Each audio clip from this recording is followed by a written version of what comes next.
इस तरह का सवाल आ जाए तो इसको आसानी से बनाना सीखते हैं।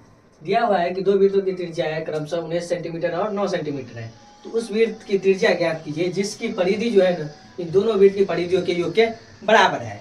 ठीक है, इसमें बोल रहा है जो ये वृत्त की त्रिज्या निकालने के लिए, जिससे कि दोनों का जो ना वृत्त की परिधि जो निकाल देंगे उससे जो त्रिज्या निकलेगा, दोनों के जोड़ने के बाद जो निकलेगा वही हमको निकालने के लिए बोल रहा है।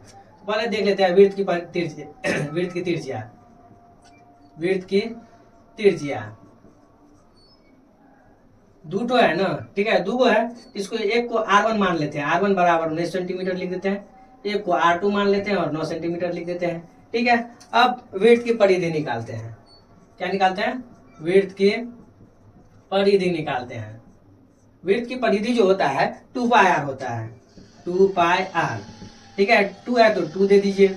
पाई का मान जो होता है 22/7 होता है या 3.14 लिया होता है, तो 22/7 ही लेते हैं ताकि थोड़ा बनाने में आसान लगे।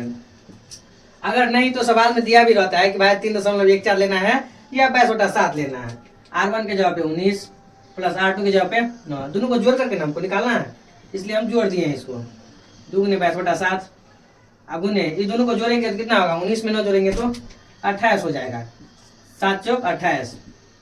अब गुना कीजिए, 22 गुना 44, 44 चौका 176 हो गया।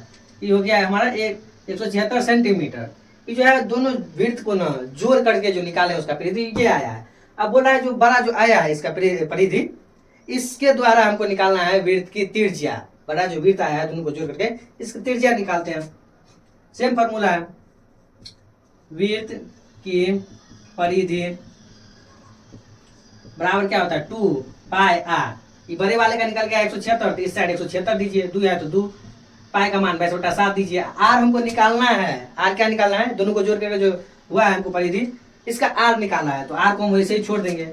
अब देखिए हम पहले ही बता चुके हैं आप लोगों को कि बराबर के ऊपर ऊपर करता है और बराबर के नीचे नीचे काटता है। तो ऊपर से काटे, 2 से काटे, 22 से काटेंगे तो ये क्या कितना हो गया? 8 हो गया। ठीक है, अब 2 से काटेंगे तो 4 हो गया। अब देखिए 4/1 इक्वल टू कितना हो गया? 1/7 r। ठीक है, अब कोना कोनी गुना कीजिए, ऐसे करके गुना होता है। 7 को 4 से गुना करेंगे तो 28 हो जाएगा। सॉरी, पहले 1 को 1 से, यहाँ 1 है, 1 है, r भी है ऊपर में, तो r 1 को 1 से गुना करेंगे तो 1 और r से गुना करेंगे तो r हो गया। अब 4 को 7 से गुना करेंगे तो 28 सेंटीमीटर हो गया। यही हमको बुचकुन्नू सवाल था जो बोला था बनाने के लिए, एकदम